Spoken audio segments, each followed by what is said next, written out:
പലപ്പോഴും പ്രതിസന്ധി ഘട്ടമെല്ലാം വരുമ്പോൾ പലരും പതുങ്ങിയിരിക്കുന്ന കണ്ടിട്ടില്ലേ, ഒളിച്ചിരിക്കുന്ന കണ്ടിട്ടില്ലേ? പലപ്പോഴും മറ്റുള്ളവർ ഇയാളെ അങ്ങ് കളിയാക്കും, പുച്ഛിക്കും. എടാ ഭീരു, നീ എന്തിനാണ് ഒളിച്ചിരിക്കുന്നതെന്ന് ചോദിക്കും. എന്നാൽ ഒളിച്ചിരിക്കുന്ന പതുങ്ങിയിരിക്കുന്ന എല്ലാവരും ഭീരുക്കളാണോ? അല്ല. അങ്ങനെയെങ്കിൽ പുലി ഭീരുവാണോ? അല്ലല്ലോ. നമ്മൾ ഏത് പ്രധാന ഘട്ടം കടക്കുന്ന സമയത്തും നമ്മൾ അതിനു മുൻപ് ഒരുപക്ഷെ മുൻകരുതലുകൾ എടുത്തു എന്ന് വരാം. നമ്മൾ അതിനുവേണ്ട കാര്യങ്ങൾ ആലോചിച്ചു എന്ന് വരാം.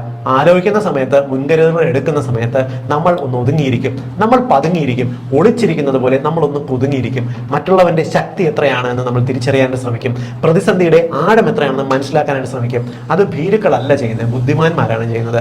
ബുദ്ധിമാന്മാർ എടുത്തു ചാടി അപകടത്തിലേക്ക് ഇറങ്ങില്ല. അവർ ആലോചിച്ച് വേണ്ട കാര്യങ്ങൾ നോക്കി മാത്രം മുൻകരുതലോടുകൂടി ആ പ്രശ്നത്തിനെ ഫേസ് ചെയ്യും. പ്രശ്നത്തിനെ കരുതലോടും ബുദ്ധിയോടും കൂടി ഫേസ് ചെയ്യുന്നവർ യഥാർത്ഥ ബുദ്ധിമാന്മാരാണ്, അവർ ഭീരുക്കളല്ല. അതുകൊണ്ട് ഏതൊരു പ്രതിസന്ധിയെയും ധൈര്യമായിട്ട് ഒന്ന് പതുങ്ങിയിരുന്നിട്ട് ഫേസ് ചെയ്യൂ, ധീരമായിട്ട് ഫേസ് ചെയ്യും. ഒരു പ്രശ്നം ഉണ്ടാകത്തില്ല, ധൈര്യമായിട്ട് മുന്നോട്ട് പോകാം.